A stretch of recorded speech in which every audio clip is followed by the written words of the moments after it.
There it is. There we go.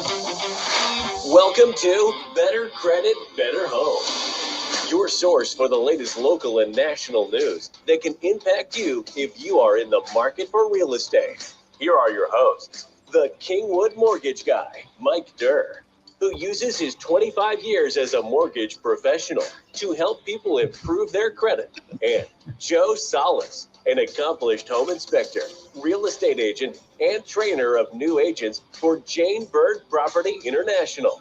Together, they will help you understand what you need to know to get the most out of your real estate investment. Let's get started. Let's get started. Let's All do it. right, Joe.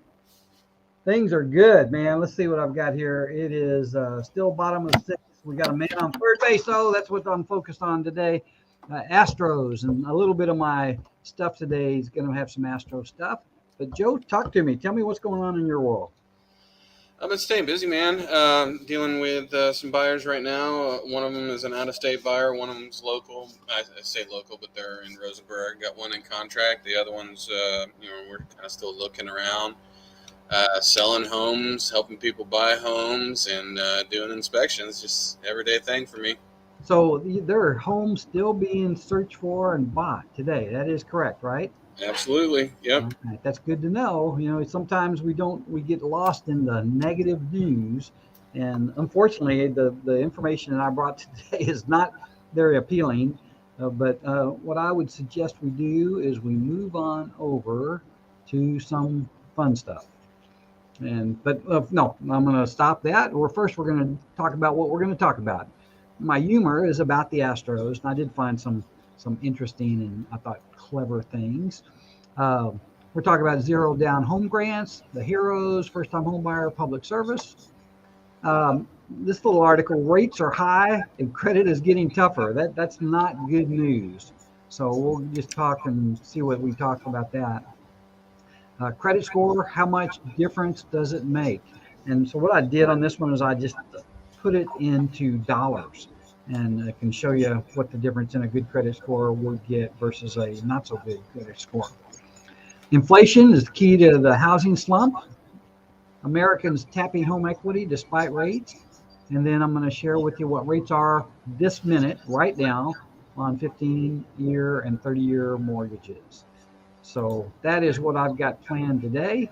I'll give you an Astros update if you're actually even paying attention. But it's a good day so far. I mean, the Astros are in the playoffs. They're just not winning right now. So let's move on to this. This is one of my favorite pitchers. And I don't know if you know who Aaron Judge is. Do you know who Aaron Judge is? Yeah, I know. I know. Aaron Judge is about 6'7" and probably weighs 300 pounds, and he's not fat. But somebody came out with this picture after the Astros ran all over the Yankees, and I guess this was probably in 2017. And it shows Jose Altuve, who's about 5'6", weighs about 150 pounds, standing next to Judge, and he's towering over him. And there's actually a real picture of those two standing on second base, where I mean, Altuve looks like he's a hobbit next to the giant. Yeah, in real life, yeah, right. But here it is. What does a dirty floor and the Houston Astros have in common? I see it. They both can sweep. They both can sweep. That's what I'm hoping happens. And then what do Astro ball players do when their eyesight goes bad? They get jobs as umpires. Yeah. Okay. Another attempt at lame humor there. Yeah, that was pretty good. Hey, this is the first time in weeks that I've gotten this headline to show up. I figured out I just needed to change it. But one of the things that has always been a problem for first-time home buyers is not the debt ratio. It's not having consistent income. It usually has to do with the down payment. And that's why this program, I think, is worth touting, is that there are first-time home buyer zero down home loans. Now, when I say that, I want to be very clear. Zero down home loans does not mean zero money out of pocket, because in most cases you will possibly have to pay closing cost. However, there are even options for that also. So who qualifies for a loan like this? Well, if you're a first-time home buyer, you qualify. If you're a school district employee, not just a teacher, not an administrator, if you drive the bus or if you work in the cafeteria, you will qualify if you have a W-2 from a school district. Medical workers, policemen, firemen, anybody in the military, and actually if you're in the military, the VA is probably the better route to go. Public servants, and I'm not even sure what that means, but if it sounds like it's going to be a public service, I bet you that they will do it. So I was just talking about this on Saturday with somebody, Mike. yeah, tell me how that conversation went. They've been renting a home for a while, and they're interested in buying, but they're just scared about exactly what you said. First-time home buyer, their credit's reasonable, their income is steady. It's just a concern of how much they need to have available to pay for the down payment and closing costs. So I said there's programs available. I do a show every Tuesday with a gentleman that offers the 0 down home loan. And so it's just a matter of getting that information out there to people, which you're doing and we're doing right now, and them understanding that there is opportunity for them. The one thing I say to renters all the time is stop paying the landlord for the privilege to live in their house. Let's start getting you your house so that you pay on that and get equity in that. Yeah, you're actually paying a mortgage. You're just paying somebody else's mortgage. Yeah, exactly. So the whole thing about this money too is it can be a challenge, but this is kind of the route I like to talk about. Is first off, there are ways for the seller to help you with closing costs, and in this market, maybe not 4 or 5 months ago, but in this market, there are sellers out there that will help you with the closing costs. Second thing is you probably have family members that might gift you $3,000, $4,000, $5,000 to cover your closing costs. And there are just a ton of ways, whether you had an old car to sell or anything that's been sitting around that you're not using, you can sell stuff like that to get the money for closing costs. And we're getting ready to come up on tax season, and a lot of people get money back on their taxes. So there are a ton of ways right now where you can anticipate that you're going to be getting some money back. And this is, I'm still convinced that buying a home, even when the rates are a little higher than they've been, the homes are still appreciating. Now, there have been people tell me that, the homes are 15% less than they were 3 months ago. Well, my cut on that, but it doesn't matter what my cut is. I'm going to ask Joe what his cut is on that. New homes, yeah, for sure. New home inventory, for sure. Pre-owned homes, it's a matter of what the comps are in the area, and there is opportunity out there. What I've been looking at for some buyers is homes that have been on the market 30 plus days. Guess what they are? They're overpriced. Yeah. So it's an opportunity for buyers out there to come in a little bit lower than what the list price is, and I've seen some good results with that. Well, actually, the buyer that I have in contract right now, where we came in, it's probably, let's think about that, 3% lower than list price, and we got the deal. See, I think that's a perfect opportunity too for you to get the money towards your closing cost, and then you go into a program with a 0 down loan, and you can walk into that property without any money out of your pocket. So Those are the kind of things that are available.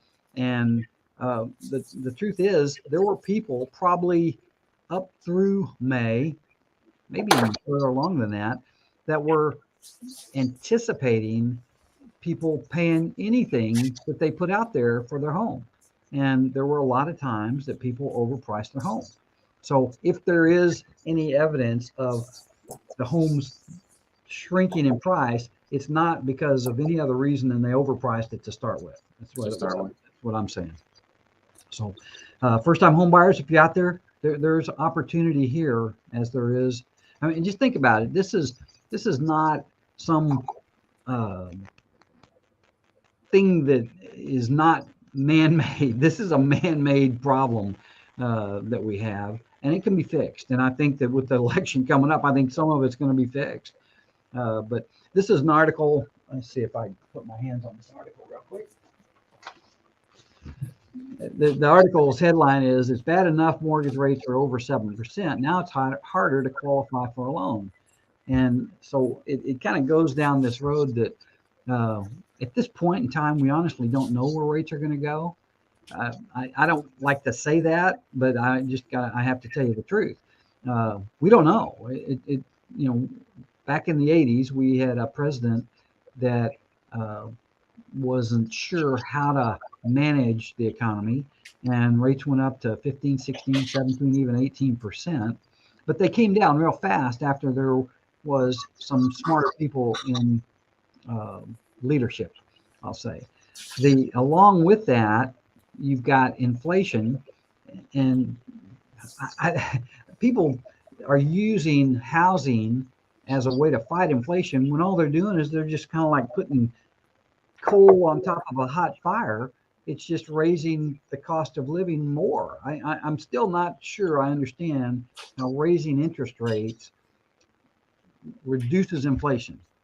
Can you help me with that, Joe? I mean, I'm sure there's some very smart people out there that know how this works, but it seems like we're making things more expensive so that things don't get more expensive. Supply and demand, my man.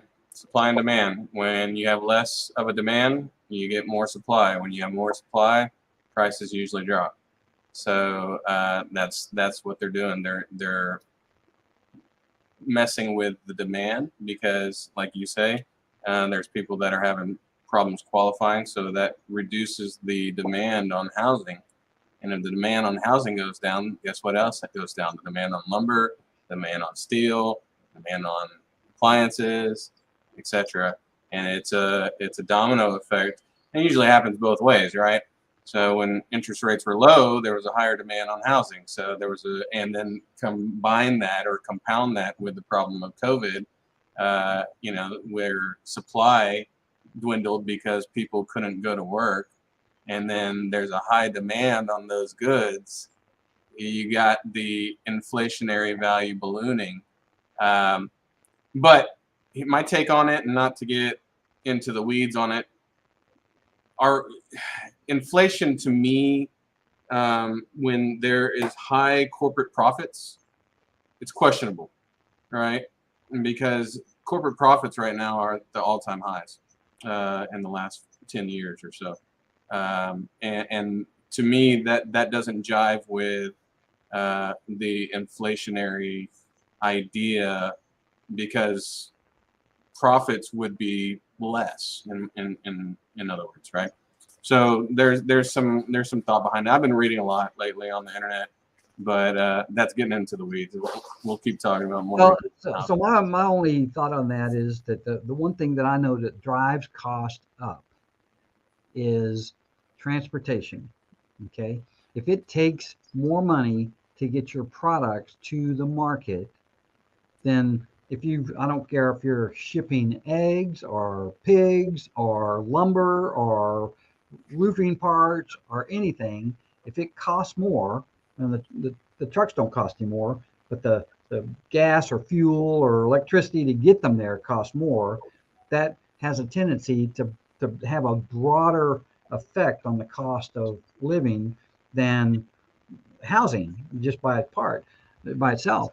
And so I'm thinking that even though this is probably a brilliant and very good idea, it just may be a little bit ahead of its time as far as trying to go to a less carbon footprint that we have. And I'm not saying that it's a bad idea to do it. I just think their timing is bad. I think they're trying to force it.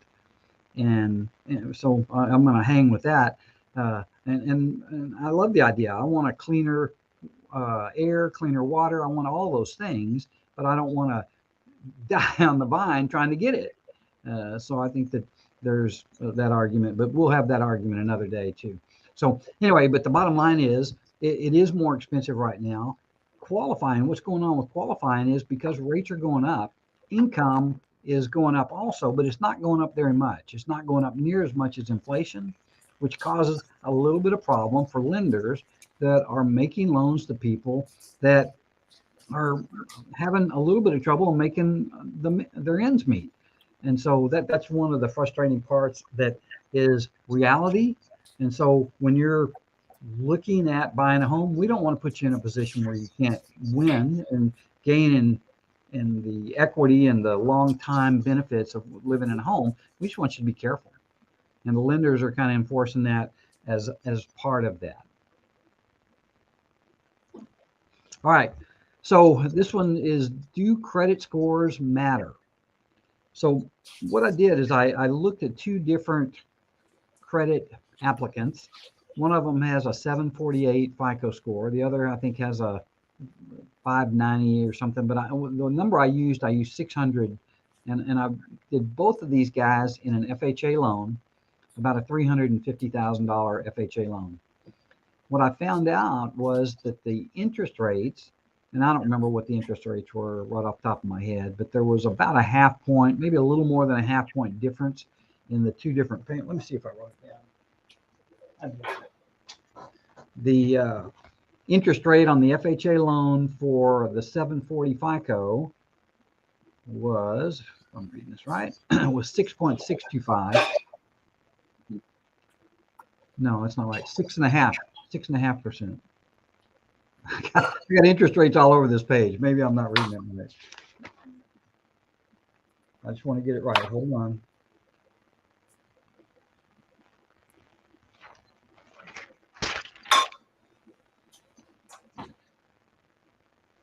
$6.625. The other rate for the lower FICO, the 600 score, was 7 3/8. So the difference that made, and a $144 difference in a monthly payment, I mean, that's the cost of keeping your credit in line. But and $144, I mean, that's another payment for something. You know, that could be going towards paying your debt down. That's a big deal. And then when you think about it, if you add that up for the year, that's $1,728 annually. The point is that once you get your credit fixed, once you get on that path of learning what makes your credit do what it does, then you've got to try to fix it.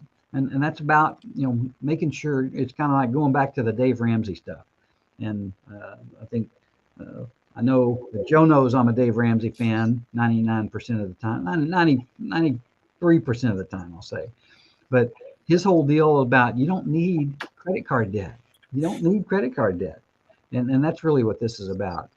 What are you laughing at? There's a joke that says 98.56% of probability percentages are made up. Oh. So when you were like 95, I was like, yeah, you know, Busted. So anyway, hey, you want to hear something funny? Is so land loans, from my understanding, carry a little bit higher interest rate. Yep. And not to get too personal, but my credit score is above a 750, and we ended up. My wife has good credit too. We ended up at 7.75 adjustable. Yeah. Oh. Yeah. Well, you know, and that's a good deal right now, just because. Do you know why land loans are more expensive, more risk? You tell me. Well, here's the deal. There's not a huge market for land. All right. When people are going to buy property, they want to buy an improved property. And so what happens is the number of people that are out there, they're shopping for land. And that's not to say there's not a good market out there. But when people buy property, they want to buy that property to live in. And when you're buying raw land, there's just not the market out there to sell that land. And when a lender makes a loan, their first thought, their only thought is, what am I going to do with this land if they stop paying? Yeah. And so the risk level on those loans is higher than if it was a home where somebody could go live. So that's what that's all about. There's just not as many customers out there for that kind of property. That makes sense. So that is the reason why.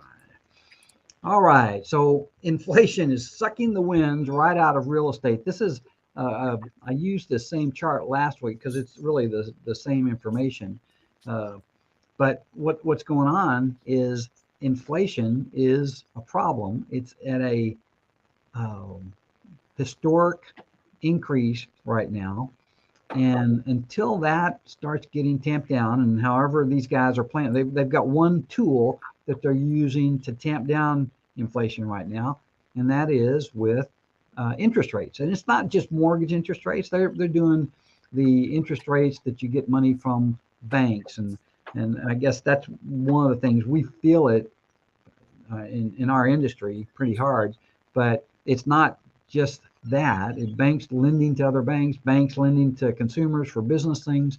They're slowing down the economy so that hopefully the inflation will settle down. The problem is that homeowners are sitting tight because they've sit with 2 and 3% interest rates.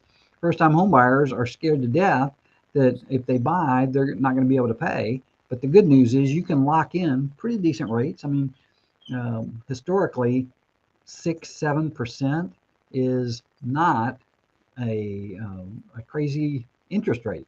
Is it crazy compared to what we were doing just 6 months ago? Yeah, it is. But historically, that's a very good interest rate. And then the whole inflation thing is reducing the numbers of home buyers. So you're going to have more inventories, like Joe said. I mean, you're increasing the supply of properties or the inventory out there. And right now, there are people still shocked from the fact that we've moved up an interest rate over double what it was just 6 months ago. So this is an interesting time. There are a lot of things that are happening. Joe, have you heard of anybody going out of business? No, not around me. Not anybody that in the mortgage industry.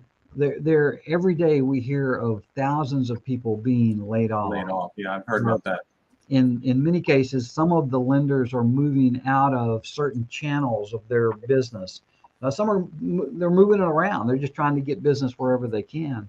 And it's going to be an interesting time for lenders right now, particularly loan officers, that are going to be able to survive this time because there just aren't as many deals. Now, I heard another statistic that I thought was interesting. There is going to be supposedly in 2022, $1.7 trillion, or no, it was, I need to find that. Anyway, there are going to be more home purchases this year than there were last year.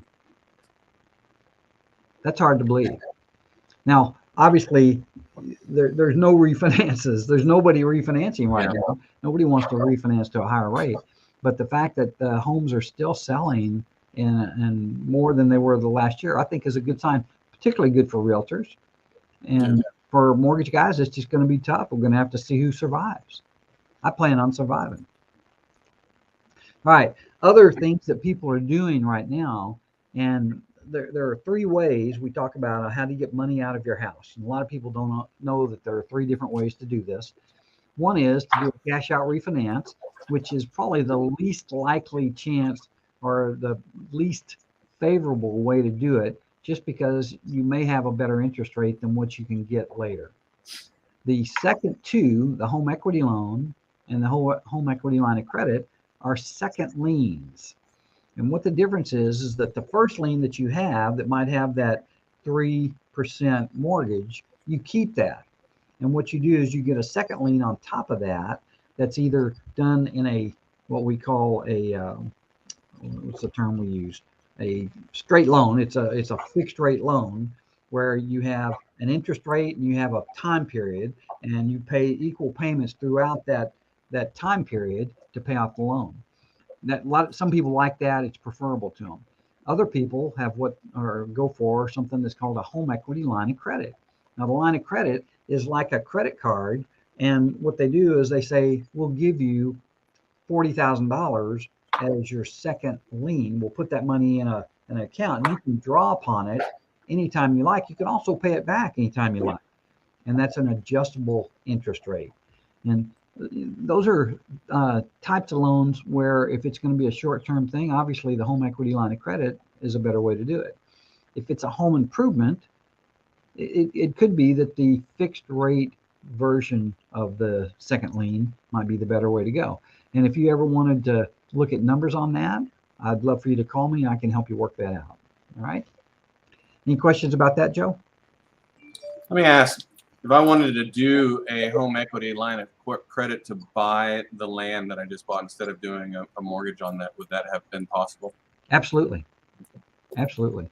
Yeah, I mean, people are using the cash out or the home equity loan to buy other property. Very smart. Yeah. Very The smart. closing cost probably would have been more, right?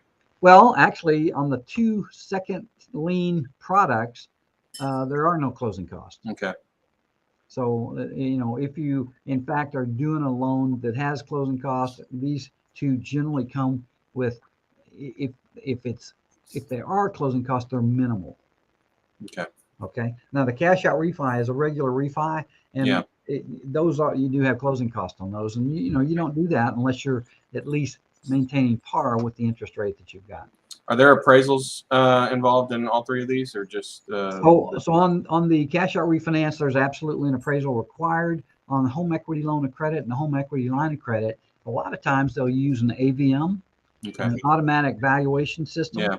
And there's usually no cost to that. That's one of the ways. I've seen them. Some of the lenders that do these will actually use what the local county appraises your house for and give you that value. And usually those are conservative, so that's not a bad way to do it.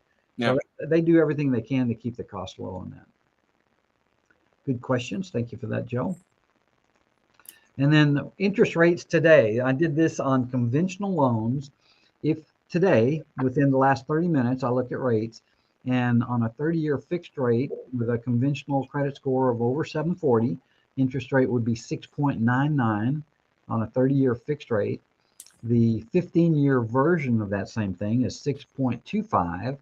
If you're getting this, seeing this video, and it's the October 11th of 2022, and you're in the middle of doing a loan where the rates are higher than that, you should call me. I bet we can help you out there a little bit. Call Mike. Call me. For sure. That's right. All right. And then this is Joe and I as Happy Times, but this was back a ways. I am coming out with something that's specifically for realtors, and I'll get Joe's opinion on that. Maybe we'll talk about it next week. How about that, Joe? Sounds good. Hey, man, I appreciate that closing gift you sent to my clients that used you on that. That was pretty cool. Yeah, I thought that was pretty cool also. And I sincerely appreciate you sending them my way. I'm glad that I was able to be a positive part of that deal. And so until next week, enjoyed it. If you guys have us, make sure that you, if you need to reach us, reach out to us. All right. Thanks for listening to Better Credit, Better Home. Be sure to hit the like button and subscribe so you don't miss an episode. If you're looking for a great mortgage professional, reach out to Mike at KingwoodMortgageGuys.com. Or if you're looking for a home inspector or awesome realtor, reach out to Joe Salas with Jane Byrd Properties International. Go Stros. Go Stros. Love it. All right, man. See you next week. Okay.